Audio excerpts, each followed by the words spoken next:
എന്നെ ഓർമ്മയുണ്ടോ? നമ്മൾ സംസാരിച്ച ഓർമ്മയുണ്ടോ?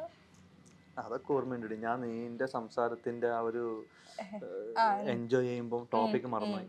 സിഗ്മയില്ലായിരുന്നു നീ അപ്പോ? സിഗ്മ എൻജോയ് ചെയ്യൂല, നീ അല്ലേ പറഞ്ഞ സിഗ്മ എല്ലാം ചെയ്യൂ. മറ്റേ നോൺ വെജ് ആരോ മുട്ടൊക്കെ കഴിക്കൂല അതുപോലെ. അല്ല സോറി, വെജിറ്റേറിയൻ ആരോ മുട്ടൊക്കെ കഴിക്കൂല ചില ആൾക്കാർ അതുപോലെ. അല്ല സോറി, ആരെങ്കിലും കാണുകയാണെങ്കിൽ ഏറ്റവും കൂടുതൽ സംസാരിച്ച ഒരു ടോപ്പിക്കും കിട്ടുന്നില്ല എനിക്ക്. അമ്പലത്തില് കല്യാണ സീക്വൻസ്, അമ്പലം, എനിക്ക് ഇത്രയൊക്കെ പറഞ്ഞു കൊടുക്കാൻ. അയ്യോ പാസ്, എനിക്ക് ഒരു സാധനം. അപ്പൊ പണിഷ്മെന്റ് കൊടുക്കാം, നമുക്ക് പ്രശ്നമില്ല. എന്തായിരുന്നു സംസാരിച്ചത്? ക്രിക്കറ്റ്. ഓ മറന്നുപോയി. എന്നെ ഓർമ്മയില്ല, പിന്നെയല്ലേ എന്നെ തന്നെ ഓർമ്മയില്ല. ഓക്കെ, അപ്പൊ പണിഷ്മെന്റ് ഉണ്ട്. പണിഷ്മെന്റ് എവിടെ എഴുതി വെച്ചിട്ടുണ്ടായിരുന്നു, മറന്നു എടുക്കത്തില്ലോ. ഉറക്കത്തിൽ എഴുതിയോണ്ട് മറന്നു. പണിഷ്മെന്റ് ഗൂഗിളിൽ ഡൗൺലോഡ് ചെയ്തില്ല. അല്ല, എന്തെങ്കിലും വർക്ക് ചെയ്തൂടെ? പിന്നെ ഇത് എഴുതി വെക്കേണ്ട മറന്നുപോലെ. എന്തോരം ഇപ്പൊ എത്ര നേരം നമ്മൾ സംസാരിക്കുന്നത്. ശരിയാണ്, ഒരു മണിക്കൂർ ബ്രെയിനിൽ തന്നെ സ്റ്റോർ ചെയ്ത് വെക്കണ്ടേ? എന്റെ ബ്രെയിൻ എത്ര അത് ശരിയാണ്, ഇല്ലാത്ത സ്ഥലത്ത് സ്റ്റോർ ചെയ്യാൻ ഭയങ്കര ബുദ്ധിമുട്ടായിരിക്കും.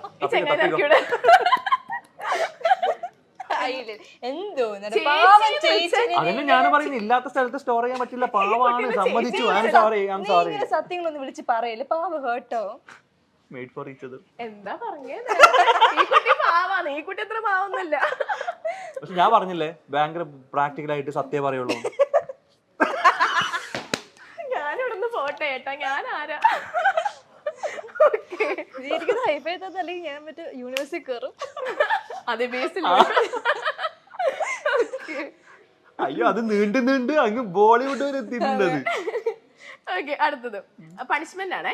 കല്യാണ വാർത്ത നേരിട്ടോ ഫോണിലൂടെയോ അറിയിക്കാൻ വിട്ടുപോയൊരു ഫ്രണ്ടിനെ ലൈവായി വിളിച്ച് അനുഗ്രഹം തേടുക. ആരെ വിളിക്കും? വിളിക്കണ്ടവൻ ദുബൈയിലാണ്. അല്ല, അവനെ അറിയിച്ചല്ലോ. സെലിബ്രിറ്റി ആരെങ്കിലും എന്നെ ഒന്ന് അനുഗ്രഹിക്കണം, ഞാനൊരു ചെറിയൊരു തെറ്റ് ചെയ്തു എന്നൊക്കെ പറഞ്ഞിട്ട് പറയാം.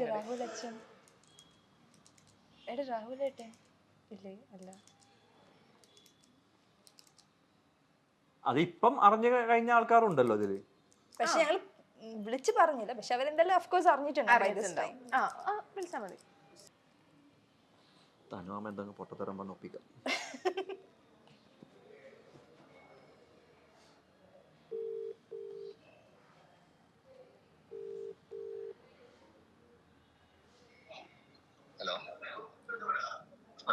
മോനെ തനു,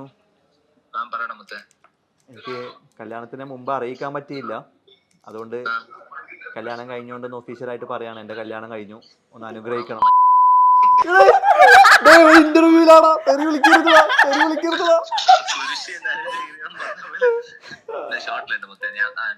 പോയിക്കോ, നീ വിളിക്കണ്ട, ഞാൻ പിന്നെ വിളിച്ചോളാം. Tata, bye bye. ഓക്കെടാ. ഈ തെറിയിപ്പിക്കാനുള്ള പരിപാടിയായിരുന്നല്ലേ? ഇത് കട്ട് ചെയ്യരുത്. പക്ഷെ ബീപ്പ് ചെയ്യണോ? എന്തിന്റെ കേടായത് എനിക്ക് ഇവരെ വിളിക്കാൻ? സന്തോഷായില്ലേ? എനിക്ക് ഭയങ്കര സന്തോഷായി. ചേച്ചിക്ക് സന്തോഷായില്ലേ? സന്തോഷായി. ഓക്കെ, അടുത്ത ക്വസ്റ്റ്യൻ. ഇനി ഇതുപോലെ വെറൈറ്റി പണിഷ്മെന്റ്സ് വരുന്നുണ്ട്. Stay tuned. എക്സൈറ്റഡ് അല്ലേ നിങ്ങൾ?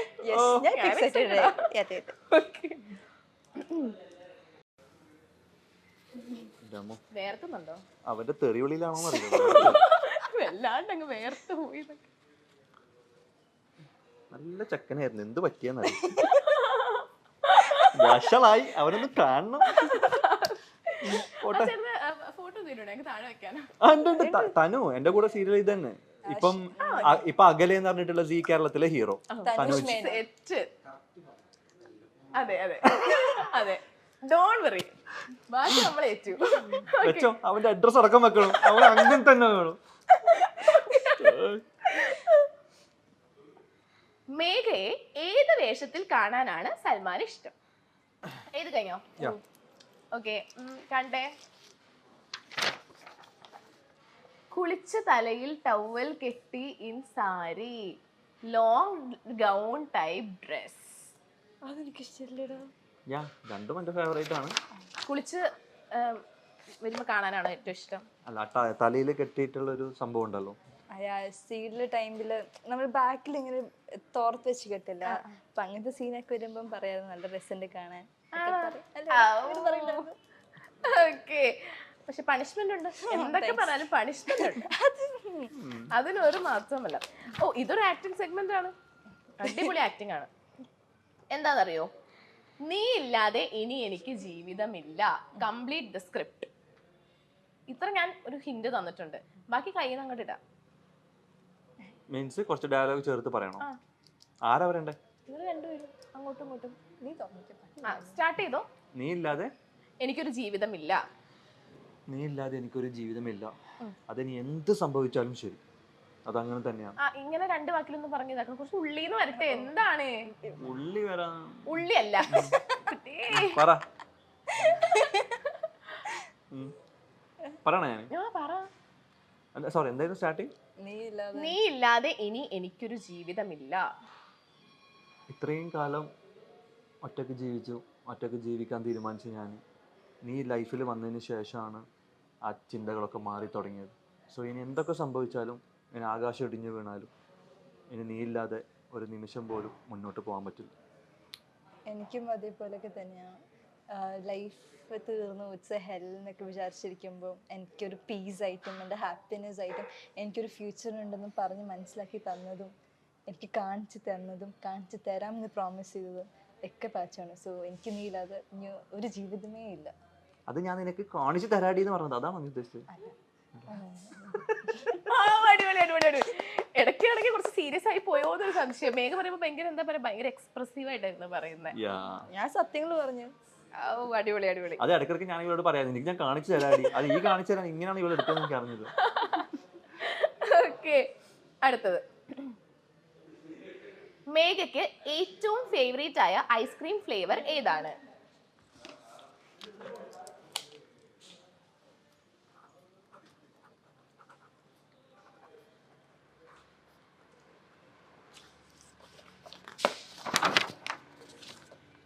Strawberry butterscotch.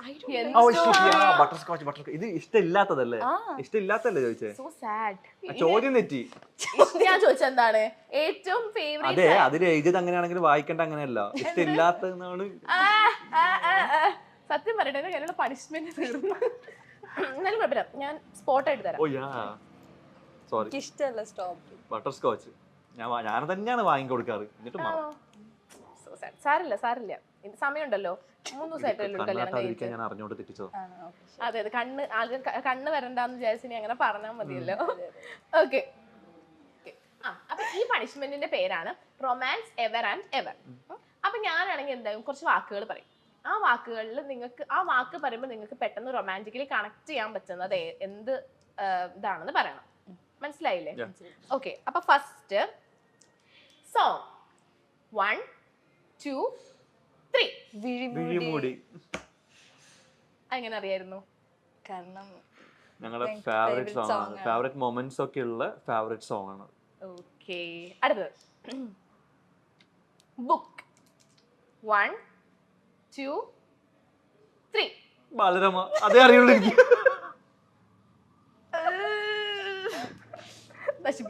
നശിപ്പിച്ച് വേറെ ബുക്കിനെ കുറിച്ച് എന്താ പറയാ? ഓക്കെ, നമ്മുടെ ബാക്കി അടുത്ത എഫോർ എടുത്തോട്ടോ. അടുത്തത് ഇത് എക്സാം ടെസ്റ്റ് പേപ്പർ എഴുതിപ്പിക്കണ പോലെ ഉണ്ട് ഇപ്പൊ. ആണ്, ഇത് പേടിച്ചാണ് സ്കൂളിൽ പോകാത്ത. എപ്പോഴേക്കും ഇതും കൊണ്ട് ഇങ്ങോട്ട് വന്നിരിക്കണം. ഓക്കെ, സൽമാന് ദേഷ്യം വരുമ്പോൾ ഏറ്റവും കൂടുതൽ റിപ്പീറ്റ് ചെയ്യുന്ന ഒരു ഇംഗ്ലീഷ് വാക്ക്.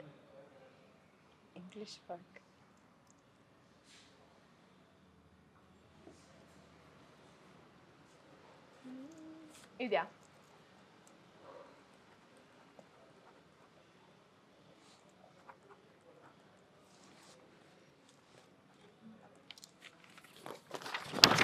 ഒന്നല്ല, ഇത് രണ്ടിലും ഏതെങ്കിലും ആയാലും അധികം വരാറ്. ഒരു മാച്ചും ഇല്ല. വാട്ട് ദ ഹെൽ, ഡാം, ഉഫ്. നിങ്ങൾ സംസാരിക്കാറില്ലേ അപ്പോ? ഞങ്ങള് മലയാളത്തിലാണ് സംസാരിക്കാറ്. മാതൃഭാഷ അല്ലെങ്കിൽ രാഷ്ട്രഭാഷ. ഓക്കെ, അപ്പൊ അടുത്ത പണിഷ്മെന്റ് എന്ന് വെച്ചാൽ ഇത് എനിക്ക് തോന്നുന്നു ഏറ്റവും കൂടുതൽ തെറ്റിക്കുന്ന സൽമാനാണ്. അപ്പൊ സൽമാൻ ഒരു പാട്ട് പാടാം. ഒരു പാട്ട്. ഹാപ്പിനെസ് ഉണ്ടോ? അടുത്ത ആളെ കൊണ്ട് പാട്ട് പഠിപ്പിക്കാം. അത് വേണ്ട. ഇതെന്താ പണിഷ്മെന്റ് ആണ്, അപ്പൊ തെറ്റിക്കരുത്. ഓക്കെ,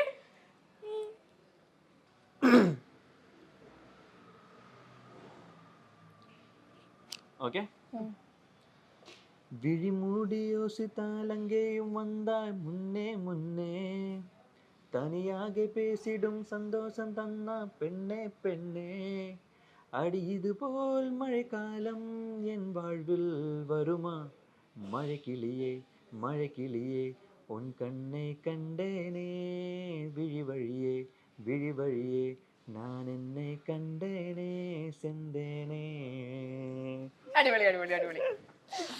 മൾട്ടി ടാലന്റഡ് ആണ് അല്ലേ? അതെ അതെ. ഓക്കേ. ആണോ? മേഘ പാടുവോ? മേഘ പാടൂല. പാടൂലേ? കേൾക്കാറേ ഉള്ളൂ. അല്ല, നമുക്ക് ആ ഒരു കഴിവും കൂടെ നമുക്ക് പുറത്ത് കൊണ്ടുവരാം അടുത്ത മനുഷ്യൻ. ഓക്കെ, അടുത്ത്. സൽമാന് ഏറെ ഇഷ്ടപ്പെട്ട ഒരു youth icon in Malayalam cinema. Oh, the same.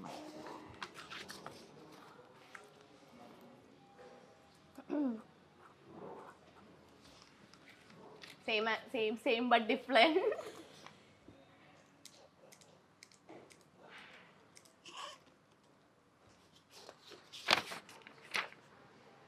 DQ.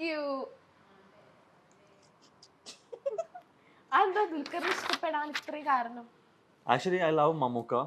ആ ലെഗസി അങ്ങനെ കണ്ടിന്യൂ ചെയ്യുന്നതുകൊണ്ട് പുള്ളിൻ്റെ അടുത്തൊരു ഇഷ്ടം വന്നു DQവിൻ്റെ അടുത്ത്. പിന്നെ ഐ ലവ് ഈവൻ ദോ പുള്ളി മമ്മൂക്കാൻ്റെ മകനായിട്ടാണ് വന്നതെങ്കിൽ പോലും സെൽഫായിട്ട് ഉണ്ടാക്കിയെടുത്ത ഒരു സ്റ്റൈൽ, ഒരു ആറ്റിറ്റ്യൂഡ്, ഒരു സ്വാഗ് ഭയങ്കര രസമാണ് കാണാൻ. Everything, the way of dressing ആണെങ്കിലും ഫാഷൻ സെൻസ് ആണെങ്കിലും എന്താ പറയുക, പുള്ളിൻ്റെതായിട്ടുള്ള ഒരു പൊസിഷൻ എസ്റ്റാബ്ലിഷ് ചെയ്ത് എടുത്തിട്ടുണ്ട്. എനിക്കത് ഭയങ്കര ഇഷ്ടം. ഇൻഫ്ലുവൻസ്ഡ് ആയിട്ടുണ്ട് എപ്പോഴെങ്കിലും? ഇൻഫ്ലുവൻസ് ആയിട്ടുണ്ടോന്ന് വെച്ചാൽ, ടു ബി ഫ്രാങ്ക്, ഫീൽഡിൽ വരുന്നതിന്റെ മുമ്പ് എനിക്ക് ഭയങ്കര ഇഷ്ടമായിരുന്നു. അപ്പോൾ വരുന്ന സമയത്ത് ഇപ്പോഴും ഇഷ്ടമാണ്. അല്ല, അങ്ങനല്ല, ഇപ്പോഴും ഇഷ്ടമാണ്. പക്ഷെ ആ കമ്പാരിസൺ വരുമ്പോൾ എനിക്ക് എൻ്റെതായിട്ടുള്ള ഞാൻ പറഞ്ഞില്ലേ, ഒരു ഭയങ്കര കമ്പാരിസൺ വരാറുണ്ട്. എനിക്ക് കിട്ടാറുണ്ട് അങ്ങനത്തെ ഒരു കോംപ്ലിമെന്റ്. അത് പേഴ്സണലി എനിക്ക് ഇഷ്ടമാണെങ്കിലും പ്രൊഫഷണലി എനിക്ക് ഒരു ഐഡന്റിറ്റി ഇല്ലാതെ അങ്ങനെ ആയി പോകുന്നുണ്ടോ എന്നുള്ളൊരു സാധനം വരാറുണ്ട്. പിന്നെ സത്യം പറഞ്ഞെങ്കിൽ ചില സാധനങ്ങളൊക്കെ ഞാൻ ചെയ്യുമ്പോൾ ചില ആൾക്കാർ എൻ്റെ അടുത്ത് ചോദിക്കാറുണ്ട്, DQവിനെ ഇമിറ്റേറ്റ് ചെയ്യാൻ നോക്കാറുണ്ടോ എന്നുള്ളൊരു സാധനം വരാറുണ്ട്. അപ്പോൾ ഞാൻ അങ്ങനെ ഒരിക്കലും ചെയ്യാറില്ല. പക്ഷെ എനിക്ക് പുള്ളിക്കാരനെ കൂടെ വർക്കും ചെയ്തിട്ടുണ്ട്. സൽമാൻ മേഘ വിവാഹം സോഷ്യൽ മീഡിയയിൽ വലിയ രീതിയിൽ തന്നെ വൈറലായി മാറിയിരുന്നു. ഇവരുടെ വിവാഹത്തിന്റെ വാർത്ത എത്തിയപ്പോൾ തന്നെ മേഘ ഇനി മതം മാറുമോ, മുസ്ലിമായി കൺവേർട്ട് ചെയ്യുമോ എന്നാണ് എല്ലാവരും ചോദിച്ചത്. വിവാഹത്തിനെത്തിയ മേഘയുടെ മാറ്റം കണ്ടപ്പോൾ തന്നെ ആരാധകർ ഈ പെൺകുട്ടി സൽമാനൊപ്പം ഇനി മുസ്ലിമായി ജീവിക്കും എന്ന് വിധി എഴുതുകയും ചെയ്തിരുന്നു. വിവാഹത്തിന് പൊട്ടൊന്നും ഇടാതെ ഒരു മുസ്ലിം ലുക്കായിരുന്നു മേഘ്നയ്ക്ക് ഉണ്ടായിരുന്നത്. ഓൾറെഡി വെളുത്ത സുന്ദരിയായ മേഘ്നയ്ക്ക് ആ ഒരു ലുക്ക് ഉണ്ട് താനും. എന്നാൽ അതിനെക്കുറിച്ച് ഇപ്പോൾ തുറന്നു പറയുകയാണ് സൽമാനുൾ. ഇപ്പോൾ പർദ്ദ ഇടുന്നതോ ഇടാത്തതോ ഒക്കെ മേഘയുടെ ഇഷ്ടമാണ്.